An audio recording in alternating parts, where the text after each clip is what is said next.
Graças e paz, amados. Amém. Graças a Deus, nos dá vitória do nosso Senhor Jesus Cristo. Vamos então à palavra? A nossa aula 2 da lição 13 de Atos dos Apóstolos. O texto lido foi Atos 16, do 6 ao 40 e também Atos 17, 30 em destaque. Bom, amados. Bem, nós estamos aqui então, queridos, o verso 6, né? Que foi o que nós terminamos a palavra na semana passada, que atravessaram a região frígio-gálata e então foram impedidos pelo Espírito Santo de anunciar a palavra à Ásia, ou na Ásia. Bem, aqui então nós temos uma linha divisória, e aqui então nós entramos na segunda viagem missionária do apóstolo Paulo. Nós só vamos fazer uma correção. Eu acho que recentemente, se a minha memória não está errada, nós pregamos aqui a carta aos Filipenses e, digamos, erramos ao citar de que Filipos fica na Ásia, não é? E isso não é verdadeiro, não é, queridos? E nós vamos ver aqui no texto claramente que Filipos já é uma cidade da Macedônia, região grega, por consequência, Europa, tá? E já faz parte, então, da segunda viagem missionária de Paulo, que é o que nós vamos ver aqui, tá? Bem, corrigindo isso, vamos trabalhar o verso 6. Observem, a pergunta seria: Deus pode, de alguma maneira, nos impedir de pregar o Evangelho em algum lugar ou alguma pessoa, como nós vemos aqui no verso 6? É uma pergunta que o verso 6 nos oferece. E a resposta é sim, né? Isso pode ocorrer, tá? Mas isso não quer dizer de que Deus aqui estabeleceu um critério de que essa região, a Ásia, esse continente, não iria continuar ouvindo o Evangelho. Lá já tinha igrejas constituídas, tá? E lá também tinha pregadores.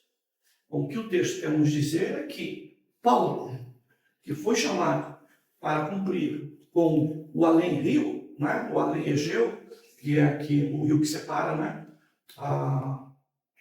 a Europa da Ásia, né? Então, Deus então está muito mais aqui orientando a nova área de trabalho de Paulo, ou a área que talvez só Paulo naquele tempo pudesse pregar, em razão de ter cidadania romana, também de provavelmente dominar o grego, não é? E coisa semelhante, tá, queridos? Então, a chamada de Paulo foi exatamente para isso. Toda a rejeição que ele teve no meio judaico, tá, também contribui para isso. E aqui Deus, então, de maneira clara, tá, diz para Paulo que ele deve cumprir com o papel daquele texto áureo que nós falamos logo na abertura dessa lição, que é, né, pregar o Evangelho na Judéia, não é? Em Jerusalém, na Judéia, Samaria e até os confins da terra. Então, o personagem bíblico que vai cumprir, tá, de maneira mais objetiva, biblicamente falando, não é? Para que o Evangelho vá além, tá, da Ásia, ok, queridos, que é ainda da região, não é? Judaica, né? De maneira regional, é Paulo, então, que vai cumprir com isso, tá? Então, aqui nós vamos adentrar num espaço, ainda que aquela região era meio globalizada, mas nós vamos entrar num espaço onde nós vamos observar, tá, queridos, esta realidade, tá, de contexto um pouco mais pagão. Paulo vai se deparar com os judeus? Havia judeu espalhado pelo mundo inteiro, tá? Porém, nós vamos agora, assim, observar uma cultura grega, uma cultura gentílica, pagã, muito mais severa do que se via em regiões judaicas, tá? Então veja, na região da Ásia, a ênfase muito era a pregação contra o grupo judaizante. Agora, na Europa, este ambiente, ainda que exista judaizantes por lá, mas a ênfase maior, então, são as religiões ligadas ao campo místico dos gentios, não é? Aí do politeísmo, tá? A ideia do paganismo, essa região, então, estará mais presente esse tipo de coisa. Nós vamos observar isso muito em Atos 17, mas aqui já começa, tá? A gente entender a questão transcultural de maneira mais clara. É lógico que mudando de cidade para cidade dentro da Ásia, já há mudanças culturais. Mas aqui nós vamos nos deparar com uma cultura, tá? Incluindo dentro da cultura pensamentos religiosos, tá? Muito mais genéricos dentro do campo do politeísmo, dentro do campo do paganismo. Tá? Então, essa é a ideia. Tá bom, queridos? É lógico que todo pregador sabe que a viagem primeira de Paulo vai oferecer para ele muito subsídio para pregar contra os sistemas legalistas, os judaizantes da época, né? Ou até os galacianos, não é? Que é a carta de Gálatas. Mas a partir daqui, tá? Vamos observar que o contexto aqui é uma fé muito mais aprisionada no paganismo, na mitologia, em especial grega, tá? Mas um pouco mais gritante, mais forte do que se via até então. Tá? Então, se você, não sei se você tem aí, se você tem uma Bíblia boa, né? De crente que estuda, você deve ter aí uma Bíblia. E no final você vai ter os mapas, né? Então você tem um mapa da primeira viagem missionária de Paulo, ok?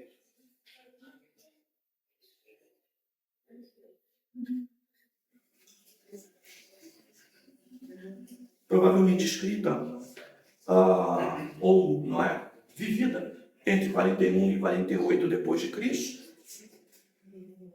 Toda essa primeira viagem missionária aí, contando o seu início, não é? Até o fim, tá? Nós vamos ter aí pelo menos 7, né? 7 anos. E aí então nós vamos para a segunda viagem missionária, o outro mapa, em que você vai ver aí, lá em cima, né? Você vai ver ainda a galáxia, você vai ver aí a Pérgamo, que é muito conhecido, né? Você vai ter Sardes, e você vai ter aí toda essa região aí, ok? Que é chamada as 7 igrejas da Ásia, de Apocalipse, nessa região aí, que é a Ásia.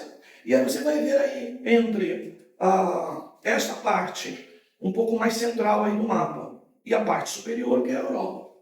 Tá? E você vai ver aí uma separação, tá? Que é o mar Egeu. Então, a travessia, quando ele diz atravessa a Macedônia, às vezes as pessoas pensam, não é, que passar a Macedônia. Não é? Aqui, sim, ele vai além da Macedônia. Mas o que divide aqui e faz com que ele tenha que atravessar da Ásia para a Europa é exatamente este mar Egeu. Quem já viu os filmes lá de civilizações do mundo, né? Que tem lá no History, lá da TV fechada, né? Você vai ver que essa região aqui, inclusive, tá? É a região que vai ter velhos nomes, como Acádia, e vai ter também, que fica bem de frente para o mar, tá? Bem aí no sul da Europa, na divisão do mar Egeu e a Ásia, que é a região também de outra grande civilização, não é? Troia, né? Troia, essa região, tá? Aí não está, porque Troia já, né, havia sido invadida e destruída, tá? Por Alexandre, né? Mas aqui o que nós vamos ver é exatamente essa realidade, tá? Então, como as viagens na época, né? Elas eram feitas muito através, não é? Dos mares e dos rios. Então, aqui é esta referência. E é por isso que na Bíblia, quando você lê mar, o grande símbolo de mar é povos. Tá?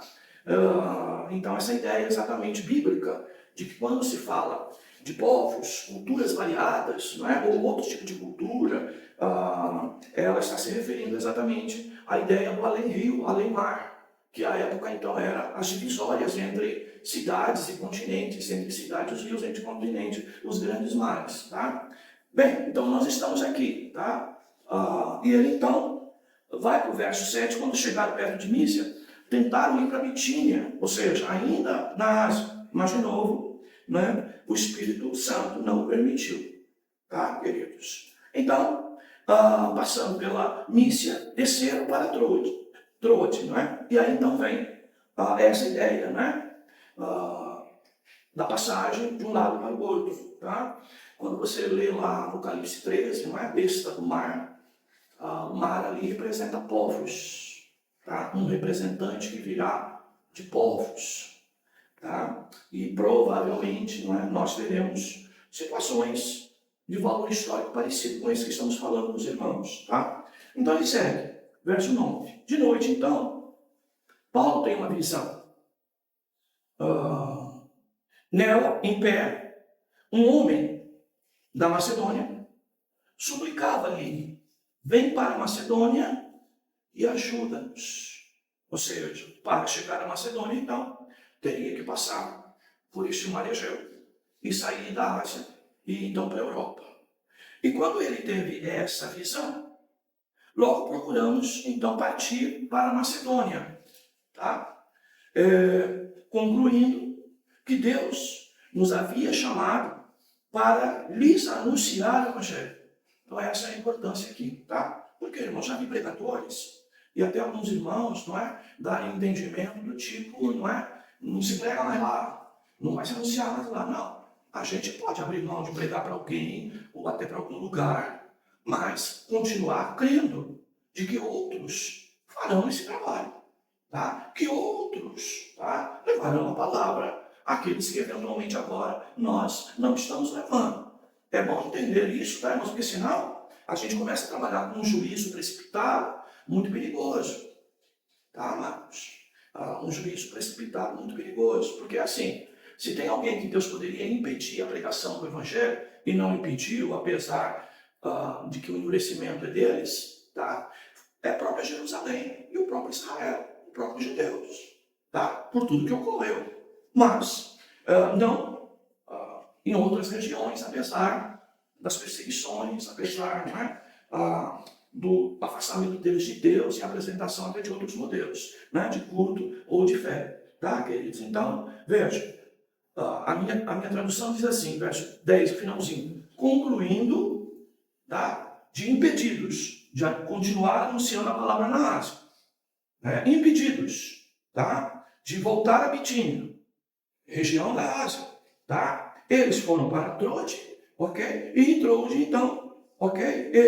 Paulo, então, melhor dizendo, tem esta visão, tá? A visão foi apenas de Paulo, você observa aí, porque esse estilo literário aqui, às vezes ele mistura, não é? Terceira pessoa e também primeira pessoa do plural, tá? Porque Lucas, o escritor, é uma das poucas vezes que ele participa daquilo que ele está escrevendo. Até então, ele é só escritor. Então, ele fala aí sempre a ideia de terceira pessoa, tá?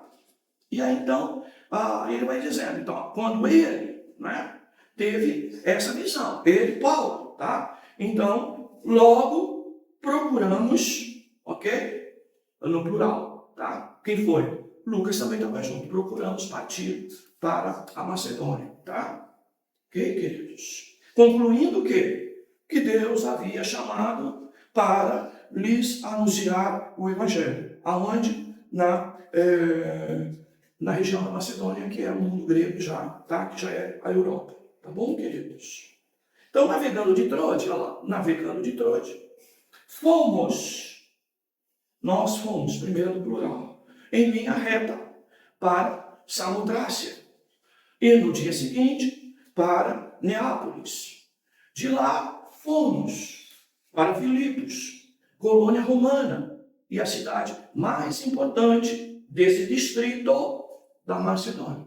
Tá, queridos? E ali, então, ficamos alguns dias, tá? Bem, queridos, é tipo da informação que às vezes a gente pode se atrapalhar, né? Mas eu estou corrigindo aí para quem observa essas coisas, né, querido? Tem que estar muito atento e ter algum tipo de conhecimento até para identificar isso e saber até a importância disso, já que a nossa interpretação é histórica, gramatical Eu preciso ser cuidadoso, tá, com a história. Não basta apenas dizer, nossa interpretação é histórica gramatical, mas você não se liga na questão histórica.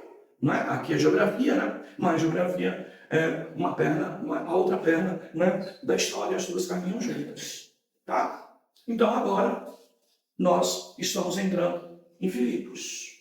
Então tudo que nós lemos aqui de Filipos, e Paulo fica aqui, né, um razoável tempo, o que nós vamos observar? Que muitas escritas da carta aos Filipenses, o fundo histórico está aqui, nesse trecho que nós vamos começar a desenvolver aqui, tá? Onde Paulo está lá em Filipos, ainda que a carta tenha sido escrita em Corinto, né? Mas o contexto, tá, de cidade, o contexto cultural e religioso, tá, é certamente muito parecido, muito próximo, tá?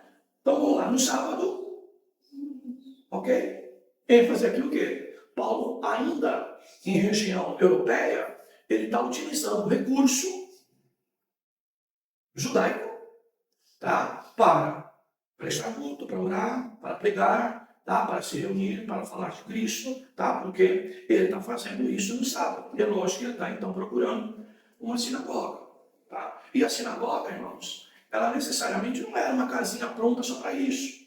A sinagoga, muitas das vezes, era um espaço dentro da casa de alguém, tá, em que as pessoas se reuniam. Tá? Então saímos da cidade para a beira do rio, onde julgávamos haver um lugar de oração.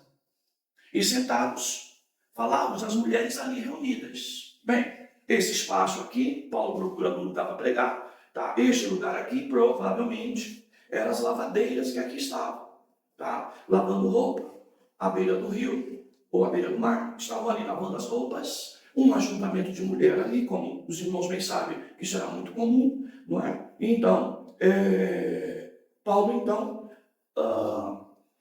encontra naquela oportunidade ali, naquela possibilidade, um lugar para oração. E esse lugar para oração não significa apenas, tá, irmãos, orar a Deus, mas também pregar o Evangelho, falar de Cristo também, tá?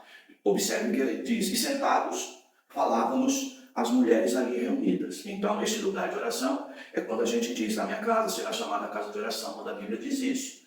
Mas não é só oração, no sentido literal nosso, de dobrar o joelho ou levantarmos a voz falando com Deus, mas é também um lugar, ok, para conversar sobre as coisas de Deus, tá? Para levar informação a respeito de Deus, tá, irmãos? Sejam pacientes, tá? O texto é eminentemente histórico, então até a nossa ministração muda um pouco, tá? Aí ele segue, 14. Uma das mulheres que ouviam a oração? Não, ouviam as conversas a respeito de Cristo, tá? Chamada Lídia, vendedora de tecidos, de púrpura, da cidade de Tiatira, ok? Era temente a Deus. E o Senhor lhe abriu o coração para acolher as coisas que Paulo dizia. Então, observe, havia algumas mulheres.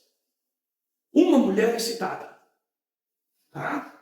Em que abriu o coração para acolher as coisas de Deus. O texto é claro. O Senhor lhe abriu o coração. Tá, queridos?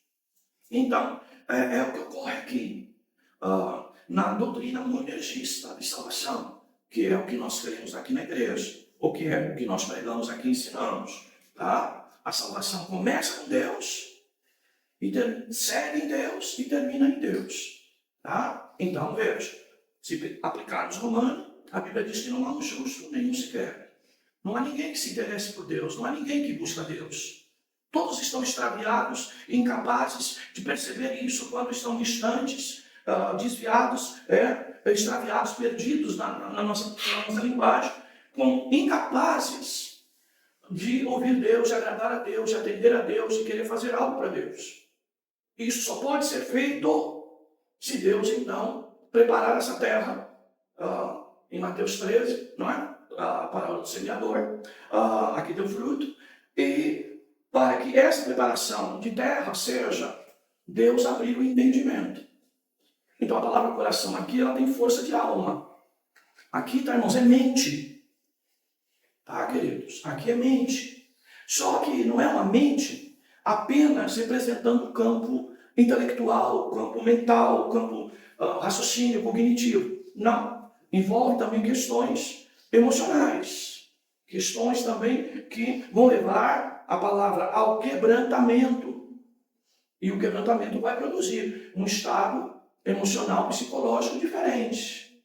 Tá, irmãos? Então, aqui o texto vai dizer, no meio de muitas mulheres, no plural aí, do verso 13, uma, o Senhor lhe abriu o coração para acolher as coisas que Paulo dizia.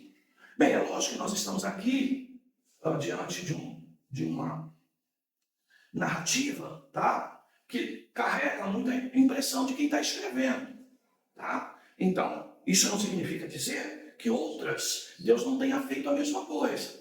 Mas aqui está se falando de uma, para se dar um exemplo de como Deus fez, como Deus faz o processo de conversão. Primeiro, ele precisa chacoalhar o homem, tá? Para que este homem então possa, não é, ter o cérebro chacoalhado, começar a entender as coisas de Deus. Se não, irmãos, é dar burro em ponta de faca. Nós temos que ter esse tipo de conhecimento. Por que esse tipo de conhecimento? Para que a gente, às vezes, não fique, não é, insistindo com uma coisa que naquele momento já está evidente. Ou que alguém até diz que recebe Cristo, tá? E diz até que creu na palavra, porque a gente insistiu demais. Então, para se livrar da gente, a pessoa vai dizer isso. E a gente precisa tomar cuidado com isso, porque esse é o modelo das igrejas arminianas, entre aspas, que nós temos por aqui. Você não sabe disso. Às vezes o pregador gasta 10 minutos por cada palavra, e ele gasta 30 fazendo o tal apelo, ou apelação, né?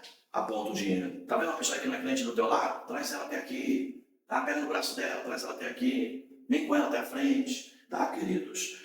Isso são estratégias de pregadores, mas que muitas das vezes não representa uma evidência de conversão. Então, quando ele diz aqui que Deus está trabalhando no coração, abrindo o coração, tá, irmãos? É tirar o nosso orgulho, tirar a nossa soberba, tirar a nossa prepotência, tirar a nossa convicção em coisas erradas, dar entendimento para a gente perceber se temos uma religião. Que religião é essa que eu estou seguindo? Ver a diferença, tá? Então, é isso que o texto quer dizer. Então, ele tem força, é lógico, de mente, mas ele não despreza o coração. Não despreza, melhor dizendo, as emoções. E por isso ele usa a palavra coração aqui no melhor lugar, que seria alma. Mas pessoas simples dificilmente entenderiam isso, tá? Pela expressão alma, tá, queridos? Então, essa é a ideia aqui. Então, Deus abriu o coração, preparou o coração, quebrantou o coração, para que chacoalhou o cérebro, para que a pessoa então possa agora, não é, acolher, olha a palavra aí, acolher as coisas que Paulo dizia. Tá? Por qualquer um de nós que falamos de Cristo, irmãos, principalmente na nossa casa, né, que às vezes até a gente se cansa com isso, né? Nós precisamos entender que se Deus não abrir o coração, irmãos, não é incompetência nossa de que não sabemos pregar, ou de que não sejamos exemplo para alguém. A dureza do coração da pessoa está pelo simples fato de que o pecado endureceu o coração das pessoas.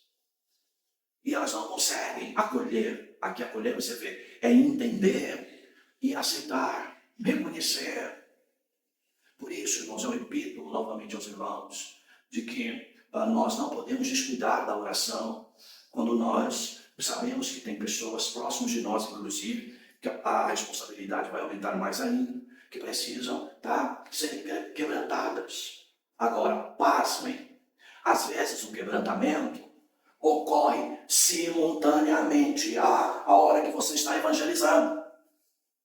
Isso não significa dizer que o acolhimento foi anterior, que Deus apenas levou Paulo lá porque Lídia estava lá e queria salvar Lídia, até porque depois ela se torna uma referência até na igreja. Tá, queridos? Não. Isso pode ter acontecido, é claro, mas aqui eu preciso entender que às vezes o acolhimento, o quebrantamento, a aceitação ocorre durante a pregação. Tá? Por isso nós temos que pregar. Porque senão, como que fica? Muito bem, nós vamos ver aqui casos que a própria pessoa se oferece, tá? Se apresenta. Mas o que nós estamos vendo aqui, tá, queridos, são essas realidades. Então, ela já era temente. a Deus.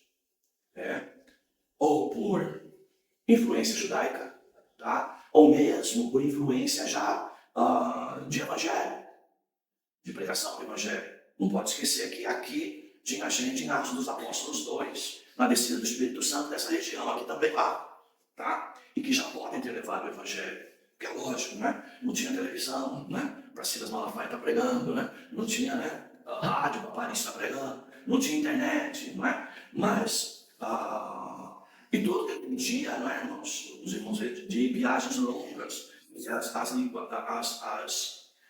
as viagens fluviais, né, por águas, né? Então, é isso que ocorre aqui, tá bom, queridos? Então, vamos entender. Às vezes, a incapacidade não é minha. Não é eu que estava no mau dia. Não é eu que não tenho habilidade. Não é eu que tenho dificuldade. A grande dificuldade do homem é o próprio homem, o seu coração endurecido. Tá? E que Paulo Coríntios vai dizer, inclusive, que esse coração endurecido tem contribuição do próprio Satanás, do próprio diabo, para que isso ocorra. Tá? Bem, por ela já ser temente, pode ser, né, que ela já tinha uma certa disposição em ouvir a palavra, mas acolher é outra história. Tá, queridos? Então, ela entende, ela acolhe, não é? E então, as coisas que Paulo dizia, e tudo isso pode ser muito dinâmico e pode ocorrer junto com a pregação da palavra. E por isso que na pregação da palavra, a gente precisa explicar claramente a ideia de João 16:8. Quando eu prego, eu preciso entender que o Espírito Santo vai trabalhar junto à pessoa, e inclusive junto a mim, lembra que nós falamos recentemente, tá? O Espírito Santo em quem fala, o Espírito Santo em quem ouve. Tá? E aí, o que Deus vai fazer aí? Né? Deus então vai efetivamente convencer, a ideia de acolher aqui, convencer primeiro eu do meu pecado. Tá? Então, eu preciso entender isso. Eu preciso entender que em pecado eu tenho, na verdade, que descobrir uma maneira, ou seja, em crime, uma maneira na justiça de poder ter esse meu pecado perdoado, ou eventualmente atenuado, ou coisa semelhante. Neste caso, então, aqui, eu consciente que sou um criminoso, pecador, eu então vou até Cristo, porque Cristo então é a justiça de Deus. Romanos 1,16, nele se descobre a justiça de Deus, como está escrito, o justo viverá pela fé. Na fé em quem? Na justiça de Deus. Quem é a justiça de Deus? É Cristo, que pagou os meus pecados, morrendo ele na cruz. Então eu preciso ser convencido dele, que eu preciso desse advogado, desse mediador que é Cristo, e entender que a obra que ele fez então foi perfeita, agradável a Deus, para que então eu possa, em crime, em pecado, ter então o meu pecado justificado, ou melhor, a minha vida justificada, o meu pecado perdoado, para que eu então possa comparecer diante do juízo de Deus assim, tá? Apresentando o meu advogado, que é Cristo, a obra que ele mesmo realizou no Calvário, pagando toda a minha culpa, tá? E me absolvendo, como diz Romanos 8:1. Agora, pois, nenhuma condenação há para os que estão em Cristo Jesus. Tá? Então, esta é a ênfase. Então, queridos. E depois de batizada, verso 15. Com as pessoas de sua casa, ela nos suplicou: se me considerais crente no Senhor, entrai e permanecer em minha casa. E nos compeliu a isso.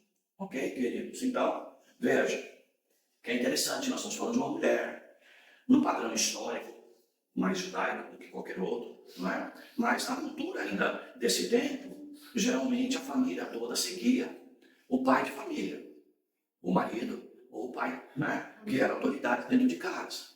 Então aqui você vê que Lídia, então, ela é a primeira da sua casa a ouvir o evangelho. E as pessoas de sua casa, tá? Todas elas também foram conduzidas, tá? Ao batismo. Tá? Diz aqui, batizada com as pessoas de sua casa. Esse é um texto polêmico, né, irmãos? Eu já falei dele algumas vezes em questões de evangelismo. Aqui, necessariamente, você não lê, tá, esse pronome todos. Aqui diz as pessoas da sua casa. Então, eu posso entender que pessoas da casa de Lídia acompanharam ela na mesma fé. Tá? Mas eu não posso afirmar pelo texto que todas elas, tá, acompanharam.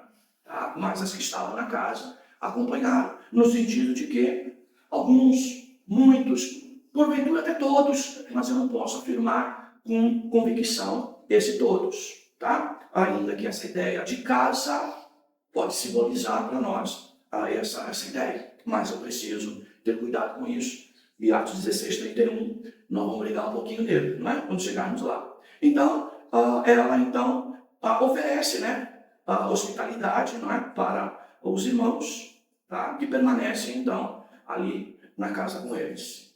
Tá bom? E aqui então a gente observa a ideia até de família, não é? Que a igreja primitiva se valia bastante.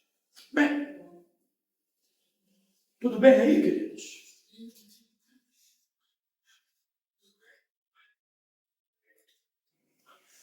Alguma coisinha que você vê pular, tá, irmãos, é de propósito.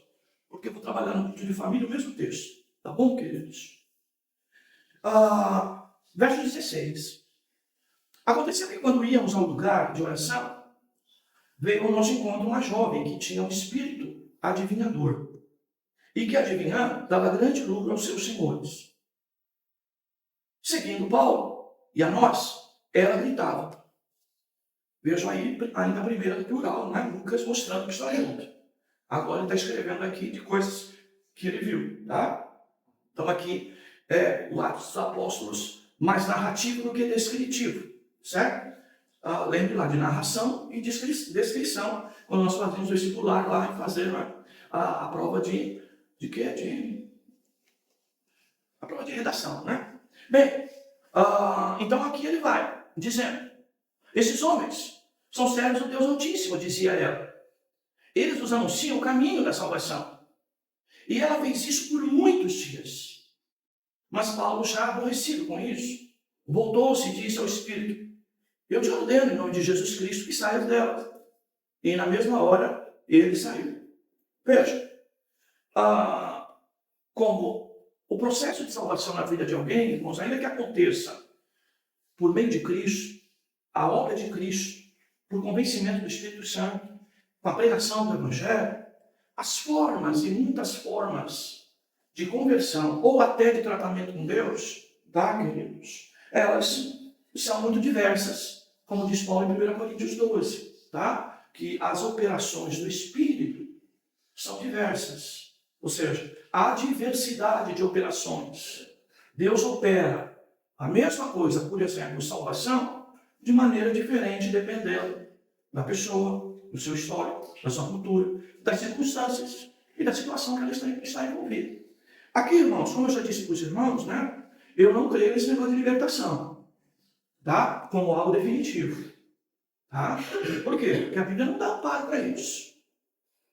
Tá, queridos? Quando adotaram essa prática, inclusive na minha igreja de origem, né, Assembleia de Deus, eu fui um dos que me levantei contra. Porque isso era cópia da sessão de descarrego da Universal. E aí, as grandes faixas de libertação. Evangelho, irmãos, é renúncia e comprometimento com Deus. Nós não podemos oferecer um benefício sem a pessoa se comprometer com Cristo. Isso pode ocorrer. E a Bíblia diz que isso é perigoso, que quando alguém é liberto e a casa fica vazia, esse espírito vem e traz mais sede. E para a casa da morada, precisa haver conversão, novo nascimento. Porque aí o Espírito Santo habita nesta casa. Quando o capeta bater lá, quem vai atender é o Espírito Santo. Tá? Aqui você já tem morador. E não faz sublocação. Aqui não subloca. Tá? Então, queridos, é essa coisa. Tá, irmãos? Então veja, aquilo que é de Deus é só de Deus, tá, amados? Fique bem claro para nós. Não pode existir casa dividida, um quartinho com capeta. Não tem. Está pagando bem? Não tem. Se o Espírito Santo mora lá, não tem. E é isso, me parece, eu não quero forçar muito o texto, mas o que parece que acontece com essa pessoa. Tá? Como nós vamos ver aí, no verso 18, que foi ordenado para que o espírito mal saísse da pessoa, tá? E ele saiu. Então, por que a Bíblia demonstra isso? Porque o que estava acontecendo com aquela mulher? Ela se tornou uma razão, tá, de aborrecimento para Paulo. E esse aborrecimento significa, olha, essa pessoa está querendo confundir os outros. O espírito que está nessa pessoa aí, ainda que diga a favor do pregador, tá, irmãos? Não é tudo que diz a favor do pregador que é de Deus. E o pregador precisa ter discernimento disso. Tá? E Paulo está fazendo exatamente isso, discernindo. Paulo estava recebendo, não é, uma declaração pública de alguém que já estava lá bem antes de Paulo chegar, que já dominava aquele espaço lá, dizendo, esses aí são servos de Deus. Tá? Esses homens são servos de Deus Altíssimo. Tá? Como eu costumo dizer, essa palavra Altíssimo é perigosa. Oh, Deus Altíssimo. Altíssimo é mais alto do que o alto. Isso eu considero, tá, um Deus Altíssimo. Então tem Deus alto, tem Deus médio, tem Deus baixo. E à luz da palavra não tem. Tá? E é possível, não é, que essa palavra seja uma palavra genérica até na boca de alguém politeísta, que acredita até que há hierarquias. Mas na igreja ainda tem gente que acredita nisso. E nós pregamos aqui profundamente isso já. Pregamos, ensinamos. Não há hierarquia. O pai não é mais importante que o filho, e o filho não é mais importante que o Espírito Santo. Todos são Deus no mesmo nível. E às vezes isso vem para a igreja evangélica, as pessoas achando assim, primeira pessoa da Trindade, Altíssimo. Segunda pessoa da Trindade, abaixo, TJ. Jesus é Deus, mas não é que nem Jeová. Aí começa a cair nessas bagunças. Eu e o Pai somos um, disse Jesus. Tá? Eu enviarei outro Consolador. Esse outro é da mesma característica, da mesma forma, do mesmo poder, da mesma autoridade. Tá? O Espírito Santo não é menor que Jesus. Nem Jesus é menor do que o Pai. Tá, queridos? Então, temos que considerar bastante isso. É lógico que essas coisas, irmãos, são às vezes polêmicas. Mas para você entender que isso está na boca de quem? De uma mulher endemoniada. Tá? Alguém na boca do endemoniado vai dizer que Jesus é o Senhor? 1 Coríntios 12, 3 diz que não pode. Quer ler? É bom ler, né, queridos? 1 Coríntios 12.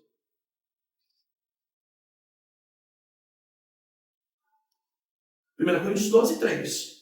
Portanto, vos declaro que ninguém, falando pelo Espírito de Deus, pode dizer, maldito seja Jesus. Ninguém que é de Deus vai amaldiçoar Jesus. E outra.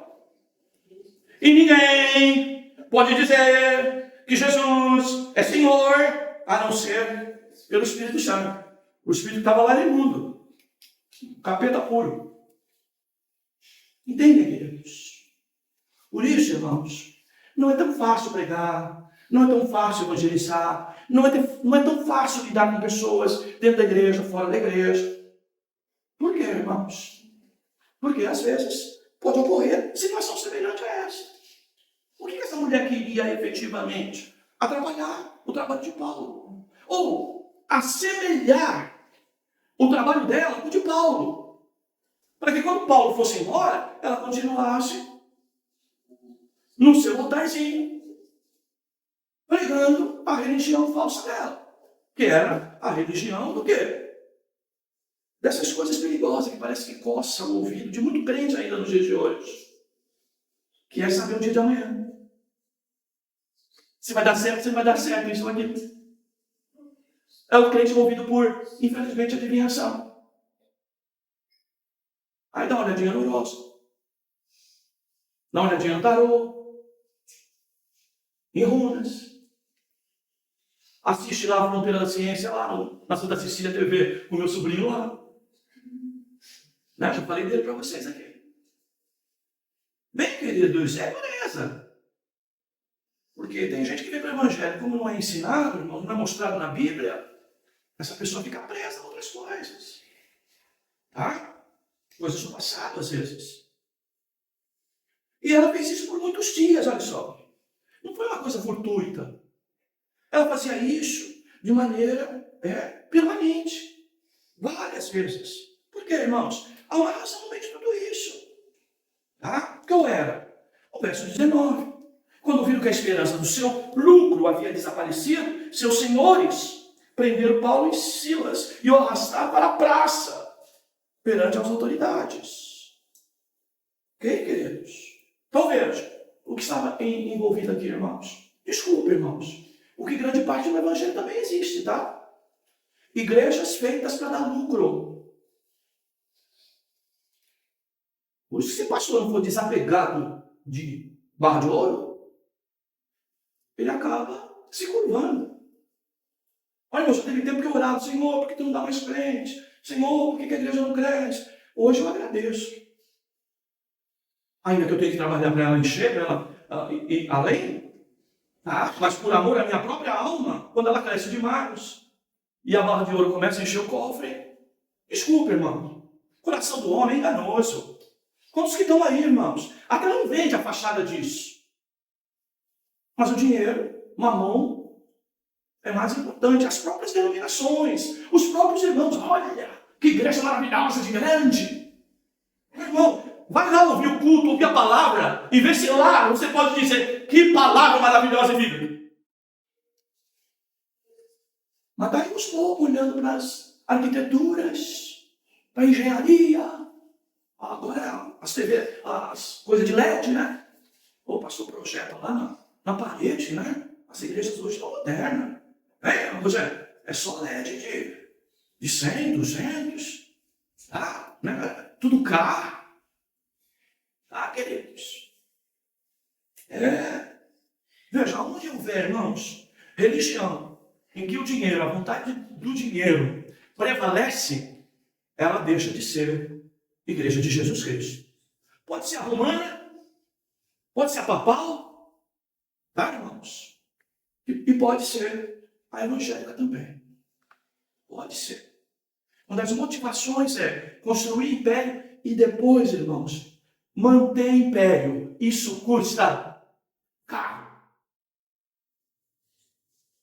Como custa? E tira o sono de preocupações. Com as preocupações. Então a gente não está demonizando o dinheiro. Mas quando o dinheiro vira senhor, quem era o senhor dessa religiosa aqui, dessa mulher mística aqui, dessa adivinhadora? Tá? O senhor deles aqui era o dinheiro. Eles estavam preocupados com o lucro. E se você ler Filipenses, você vai ver Paulo falando. Cuidado, o Deus deles é o ventre. Eles pregam, são motivados por isso. Tá, irmãos, eu estou falando, não é que o pastor tem que fazer renúncia e voto, não é de pobreza. Não, como os próprios padres fazem. Não. Quando você vai para os bastidores da igreja católica, por exemplo, né, irmãos? E você vê, por que padre não pode casar? Por que padre não pode ter filho? Para não deixar a herança. E a herança da igreja se confundir com a herança da família. Como acontece no evangelho, vocês não sabem disso? A mulher é o vice-presidente, o filho, né, é o diretor financeiro, e aí vai. E aí vai. Isso não quer dizer que o filho do pastor pode ter chamado, lógico que pode ter chamado. Mas como sempre disse na minha casa, preferência. Chamada para outro lugar. Para a gente não correr risco de fazer esse tipo de coisa. Que é padrão do evangelho de hoje. Viu a igreja lá de Santo André mesmo? 2 igrejas. Uma do lado de fora, querendo que a justiça dê o direito para eles. E o outro do lado de dentro, não querendo abrir mão. Porque o pastor que tinha morrido tinha deixado, não é? Acho que é no lugar na igreja. Então essas coisas, irmãos, onde tiver muito interesse, e a palavra aqui é lucro, não está dizendo dinheiro. Então por que oferta? Não está falando de dinheiro, oferta é necessário. Aqui está falando de motivação de lucro. E o que é motivação de lucro? O que é? É uma entidade comercial. Tá? Porque qualquer entidade não comercial não pode ter lucro. Eu vejo os balanços dessas igrejas, eu recebo muito, tá, não? Porque a gente contribui, ajuda a algum lugar, em missões, por exemplo. Chega, como eu já disse para o CTRF aqui, chega um balanço de um saldo astronômico de dinheiro. Em lugares está faltando missionário, lugares de igrejas que estão sendo fechados, lugares que não se abrem porque o lugar nunca vai ter renda própria para mantê-lo. Esse é o pensamento das grandes denominações. Tá? Então, bem, a hora que o anticristo ficar mais forte aqui no Brasil, tá? Ou até no mundo, né? Bem, acredito, tá? Que a igreja quer apresentar lucro, tá? Ou superávit na linguagem mais comercial, técnica, contábil para entidades. Terá seu lucro tributável. Já tem projeto na Câmara para isso, tá? Então, o que é normal, tá, irmãos? Para nós, até aqui na igreja mesmo, tá? A gente muitas das vezes já fechou o ano nos tempos de vaca gorda aqui, né? Vai com 15 mil de saldo na conta de dezembro para janeiro. Não, tira tudo isso aí. Tira isso daí. Pode até voltar em janeiro de novo o valor. Mas é muito dinheiro para nós isso lá. Tá? Porque eu não posso até ficar olhando, não é? A arrecadação, lendo, ler um artigo de receitas e despesa, balanço, pensando, poxa, quanto que deu de lucro? Isso aí é pensamento que a gente tem, tá, irmãos? No comércio, na indústria. Já fui auditor de balanço, demonstrações econômicas, eu sei muito bem o que é isso. Tá? Das maquiagens até para fugir de lucro. Né? Então, queridos, é isso aí, tá, queridos? Então, veja, apresentando aos magistrados, disseram, olha só, eles foram arrestados, tá? Não foram espancados. Oh, Jesus, a hora já foi. Eles foram espancados, arrastados em praça. E apresentando aos magistrados, disseram, olha lá, mentira, esses homens, que são judeus, estão perturbando a nossa cidade. E divulgam costumes ou doutrinas que a nós, romanos, não é permitido acatar nem praticar. E mais na frente você vai ver que uma das coisas que absolve, principalmente Paulo, depois de toda essa bagunça aqui, é que ele era cidadão romano também. E a acusação aqui, eles são judeus. Tá? Exclusivamente assim. Então a multidão investiu contra eles. Olha a multidão. E os magistrados rasgaram-lhe as roupas, mandaram espancá-los com varas. Tá? Por muito menos hoje, a gente é 007, né? É crente, né? Como que fala? Agente secreto. Depois de espancá-los, muito, colocaram-os na prisão, ordenando ao carcereiro que os guardasse com segurança. E tendo recebido essa ordem, ele os colocou na prisão interna, prendeu-lhes os pés ao tronco. Olha só, queridos. Então vejam, irmãos. Por isso que eu digo para os irmãos, como os irmãos se arrogam, mas o pastor prega muito duro, está sempre apontando erro e coisa parecida, em vez de pregar bênção. Olha Paulo aqui. Confronta a mentira. Corre risco de vida. Irmãos. Então, a gente precisa compreender essas coisas. Então, vejam, aqui nós não temos informação mais na frente de conversão dessa mulher, dela ser batizada, tá? Podemos até acreditar que isso tenha ocorrido, mas que para o texto aqui para a escrita, isso não foi tão relevante para o escritor, tá? Mas fica esta coisa aqui que os irmãos precisam entender. Não é porque foi liberto, tá? Por isso que vocês viram em várias reuniões. O mesmo que diz liberto numa reunião, tá, irmãos? Eu já fui nessas reuniões. A Assembleia de Deus, quando começou esse culto de libertação, antes de eu dar até a minha posição lá, diante do clero lá, tá? Dos engravatados lá, cheio de divisa, como diz Raimundos, de gravata larga, né? Os poderosos. Eu fui ver algumas reuniões.